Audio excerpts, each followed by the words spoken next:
Hello friends, welcome back to the channel. I am Anup Singh. Student, आज से मैं new session start कर रहा हूँ क्लास 12 अकाउंट्स का, जिसमें कि मैं बेसिक कॉन्सेप्ट के साथ हर एक टॉपिक पे एटलीस्ट वन क्वेश्चन सॉल्व कराऊंगा।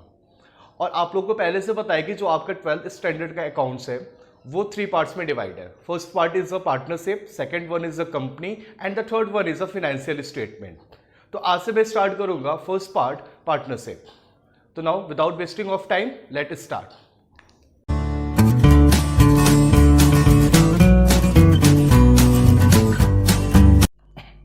तो स्टूडेंट स्टार्ट करते हैं पार्टनरशिप अकाउंट। और पार्टनरशिप अकाउंट में आपको टोटल 5 चैप्टर्स पढ़ने हैं।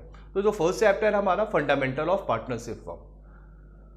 तो क्लास 11th में आप लोगों ने कॉमर्स और बिजनेस स्टडीज में पार्टनरशिप फर्म के बारे में अच्छे से पढ़ा है। आई होप आप लोग को अच्छे से याद भी होगा, बट मैं एक बार यहाँ पे आपको क्विक रिवीजन करा देता हूँ थोड़ा सा। तो फर्स्ट आते हैं हम पार्टनरशिप। पार्टनरशिप की मीनिंग क्या होती है? तो सिंपल लैंग्वेज में अगर हम बोले, जब 2 या 2 से अधिक बंदे, विच मीन्स कि जब 2 या 2 से अधिक पर्सन किसी बिजनेस को स्टार्ट करने के लिए रेडी होते हैं या किसी बिजनेस को करते हैं, और जो भी प्रॉफिट उस बिजनेस में होता है वो आपस में डिवाइड कर लेते हैं, it is known as a partnership. Okay, और यहां पे मैंने एक डिफिनेशन ली है जो कि गिवन है इंडियन पार्टनरशिप एक्ट 1932 में सेक्शन 4 में। तो डिफिनेशन देख लेते हैं क्या कहती है। Partnership is the relation between 2 or more person who have agreed to share the profits of a business carried on by all or any of them acting for all, which means partnership is a relation between person। जो हमारा first line है, इसका मतलब कि partnership क्या है? Person के बीच में रिलेशन है। Okay, second one is a 2 or more person। और यहां पे कितने पर्सन होने चाहिए? मिनिमम तो 2 पर्सन होने चाहिए, मैक्सिमम 50 है। Okay, who have agreed to share the profit, which means वो ऑलरेडी पहले से ही एग्री हो चुके हैं कि जो भी प्रॉफिट होगा हम उसको यहाँ पे शेयर करेंगे। एक बात यहाँ पे नोटिस करिएगा कि इस डिफिनेशन में सिर्फ प्रॉफिट की बात की गई है, लॉस की बात नहीं की गई है। ये एज्यूम कर लिया गया है कि जो भी पार्टनरशिप फर्म क्रिएट होता है, बनता है, वो सिर्फ इस मोटिव से बनता है, प्रॉफिट अर्न करने के लिए। ओके, तो यहाँ पे आप लॉस नहीं लिखेंगे, क्या लिखेंगे? सिर्फ प्रॉफिट ही लिखेंगे। Of a business carried on by all or any of them acting for all, which means कि सपोज दैट ये 3 पार्टनर्स हैं हमारे, A, B and C. Business carried on by all, which means कि सारे partner या तो business को करेंगे, मीन्स जो भी हमारा बिजनेस एक्टिविटी है वो सारे पार्टनर परफॉर्म करेंगे, या फिर any of them acting for all. Any of them acting for means कि सपोज दैट ए है वो बी सी के बिहाफ पे बिजनेस एक्टिविटी कर रहा है, या बी है वो ए सी के बिहाफ पे बिजनेस एक्टिविटी कर रहा है, या सी है वो ए बी के बिहाफ पे बिजनेस एक्टिविटी कर रहा है। विच मीन्स कि या तो सारे पार्टनर मिलकर काम करेंगे या तो कोई एक पार्टनर सारे पार्टनर के बिहाफ पे वर्क करेगा। तो स्टूडेंट आप आगे बढ़ते हैं, नेक्स्ट टॉपिक पे देखते हैं। जो हमारा नेक्स्ट टॉपिक आता है, what is the meaning of partners, firm and the firm name. Meaning of partner means कि वो जो इंडिविजुअल पर्सन जो पार्टनरशिप फर्म में एंटर करते हैं, they are called partner. And the firm means जहां पे सारे पार्टनर्स एक साथ कलेक्ट होते हैं, वो क्या कहलाता है? फर्म कहलाता है। And the last one is a firm name.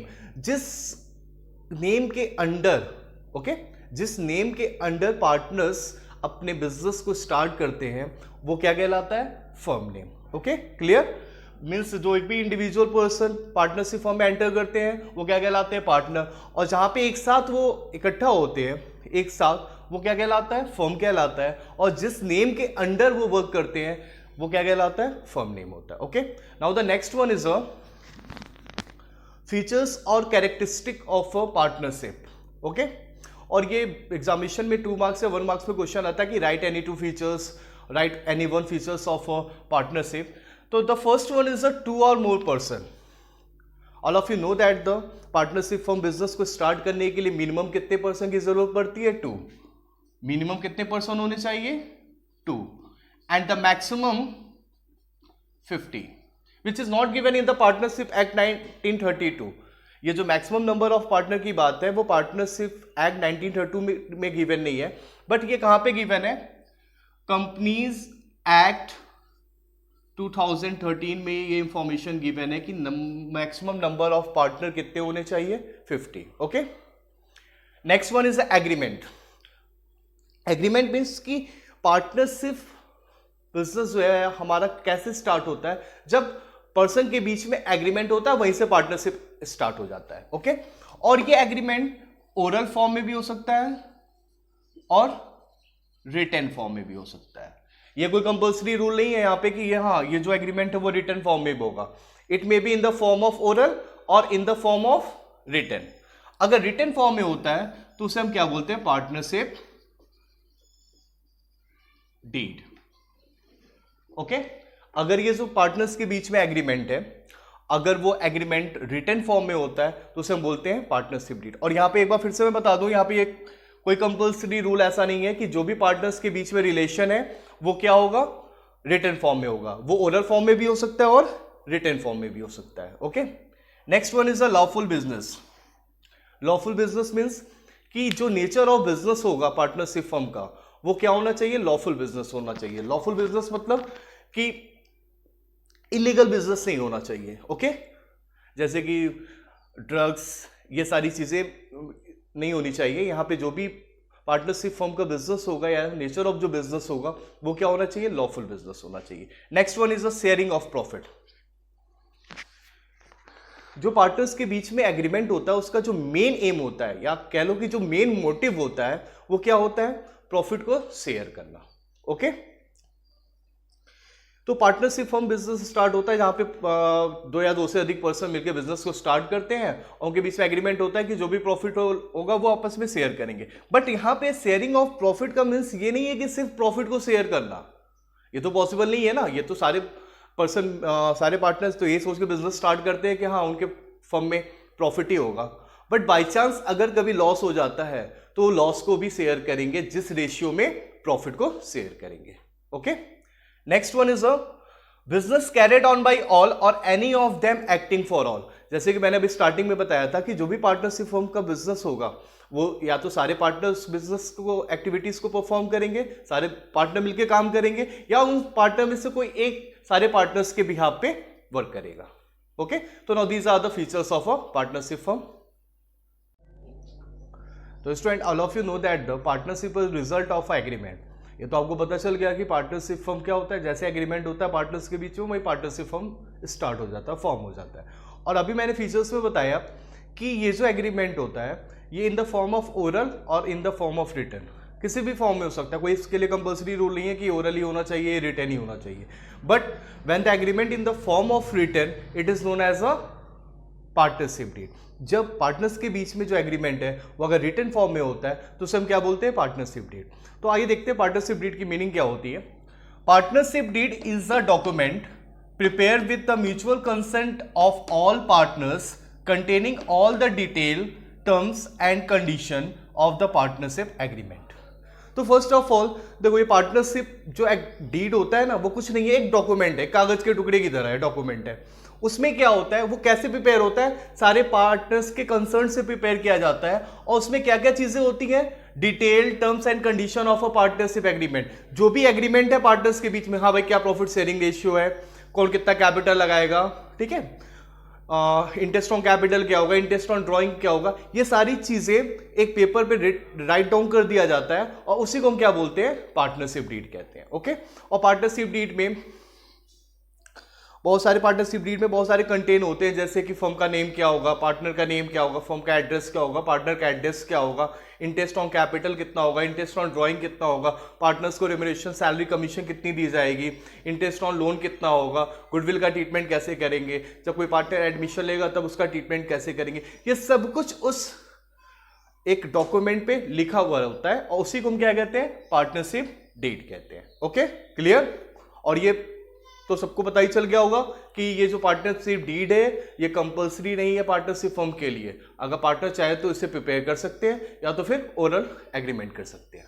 But अब यहाँ पे एक जो क्वेश्चन आता है कि अगर हम पार्टनरशिप डीड प्रिपेयर करते हैं, विच मीन्स कि जो हमारा एग्रीमेंट है वो अगर रिटन फॉर्म में होता है तो उसका क्या क्या बेनिफिट होता है। तो नेक्स्ट हमारा जो टॉपिक है, इंपॉर्टेंस ऑफ पार्टनरशिप डीड। अगर किसी भी पार्टनरशिप फर्म में जो भी पार्टनर्स के बीच में एग्रीमेंट है या जो भी टर्म्स एंड कंडीशन है वो अगर एक रिटन फॉर्म में है तो उसका बेनिफिट क्या होता है। तो first one is it helps in settling any dispute or doubt with regard to the terms of partners and the second one is it serves as an evidence in the court of law. अब यहाँ पे एक example से समझते हैं कि suppose that दो partner है ए और बी, ओके, और उनके बीच में ओरल एग्रीमेंट था, ठीक है, कोई भी रिटर्न एग्रीमेंट नहीं था। अगर ओरल एग्रीमेंट है तो वहां पे पार्टनरशिप डीड प्रिपेयर नहीं हुई होगी, ओके, और उनका प्रॉफिट शेयरिंग रेशियो क्या था, इक्वली था। फिर ए ने क्या कहा कि नहीं, अब हमारा जो पार्टनर से प्रॉफिट शेयरिंग रेशियो होगा वो 2:1 होगा, ठीक है। तो यहां पे अब क्या करेगा, ए बी के बीच में डिस्प्यूट होंगे, लड़ाई झगड़े होंगे, और इसको सेटलमेंट कैसे किया जाएगा, एग्रीमेंट तो है नहीं, पार्टनरशिप डीड तो है नहीं, तो कोई लीगल एविडेंस तो है नहीं। अगर बी कोर्ट पे भी जाएगा तो कोर्ट क्या करता है, कोर्ट तो सिर्फ लीगल एविडेंस मांगता है, तो बी के पास कोई एविडेंस है नहीं। बट अगर यही जो एग्रीमेंट था ए और बी के बीच में, अगर वो रिटन फॉर्म में होता तो वहां पे पार्टनरशिप डीड प्रिपेयर होती, ओके, और वहां पे सारे टर्म्स और कंडीशन लिखे होते, ठीक है, कि प्रॉफिट शेयरिंग रेशियो क्या है, इंटरेस्ट ऑन कैपिटल, सारी चीजें, कौन कितना कैपिटल कंट्रीब्यूट कर रहा है, सब कुछ उसमें इंफॉर्मेशन वहां पे गिवन होता। तो अगर ऐसी सिचुएशन आती तो फिर बी कोर्ट में जाता और कोर्ट वहां पे लीगल एविडेंस मांगता, तो बी के पास पार्टनरशिप डीड था जिसपे कि ए और बी दोनों ने सिग्नेचर किए हुए थे, तो वहां पे ये डिस्प्यूट सॉल्व हो जाता, ओके। बट अगर पार्टनरशिप डीड नहीं होता है तो फिर कैसे पार्टनर्स के बीच के डिस्प्यूट को हम सॉल्व करेंगे? उसके लिए इंडियन पार्टनरशिप एक्ट 1932 में कुछ प्रोविजन बनाए गए, ओके, और कुछ टॉपिक को यानी कुछ पॉइंट को लेके प्रोविजन बनाया गया कि अगर पार्टनरशिप डीड एब्सेंट है, ओके, अगर पार्टनरशिप डीड एब्सेंट है या जो पार्टनर्स के बीच में एग्रीमेंट है वो ओरल फॉर्म में है, तो इन पॉइंट्स का कैसे हम सॉल्यूशन करेंगे। अगर डिस्प्यूट होता है पार्टनर्स में तो उस डिस्प्यूट को कैसे सॉल्व किया जाएगा। तो स्टूडेंट अभी जो हमने डिस्कस किया कि अगर पार्टनरशिप डीड एब्सेंट है और अगर रिटन एग्रीमेंट नहीं है, मींस ओरल एग्रीमेंट है, तब अगर पार्टनर्स के बीच में कोई डिस्प्यूट होता है, ठीक है, कोई लड़ाई झगड़ा हो जाता है, कोई ऐसा वाद विवाद हो जाती है, तो उसको कैसे सेटल किया जाएगा? क्योंकि अगर वो कोर्ट के पास आएंगे तो कोर्ट क्या मांगता है, लीगल एविडेंस मांगता है, और जब पार्टनरशिप डीड बनी नहीं है तो पार्टनर्स के पास कोई भी लीगल एविडेंस नहीं होगा। तो उस कंडीशन में इंडियन पार्टनरशिप एक्ट 1932 में कुछ क्लॉजेस दिए गए, कुछ प्रोविजन दिए गए कुछ पॉइंट पे कि अगर पार्टनरशिप डीड नहीं है, अगर ओरल एग्रीमेंट है, तो वहां पे पार्टनर्स के बीच के डिस्प्यूट को कैसे सॉल्व किया जाएगा, ओके। तो जो हमारा फर्स्ट आता है profit sharing ratio. Profit sharing ratio क्या होगा, इक्वली होगा, जितने पार्टनर्स होंगे वो इक्वली प्रॉफिट और लॉस को शेयर करेंगे, ठीक है। अगर सपोज दैट 2 पार्टनर्स हैं ए एंड बी, तो वो आपस में प्रॉफिट एंड लॉस को किस रेशियो में शेयर करेंगे, 1:1 में, यानी कि इक्वली शेयर करेंगे in the absence of partnership deed. Second one is the interest on capital. अगर पार्टनरशिप डीड एब्सेंट है, ओरल एग्रीमेंट है, तो उस कंडीशन में इंडियन पार्टनरशिप एक्ट 1932 में ये प्रोविजन दिया गया है कि जो भी पार्टनर्स के कैपिटल पे जो भी इंटरेस्ट होगा वो वहां पे पार्टनर्स को अलाउड नहीं किया जाएगा, मींस पार्टनर अपने कैपिटल पे कोई भी इंटरेस्ट रिसीव नहीं करेंगे। Next one is the interest on drawing.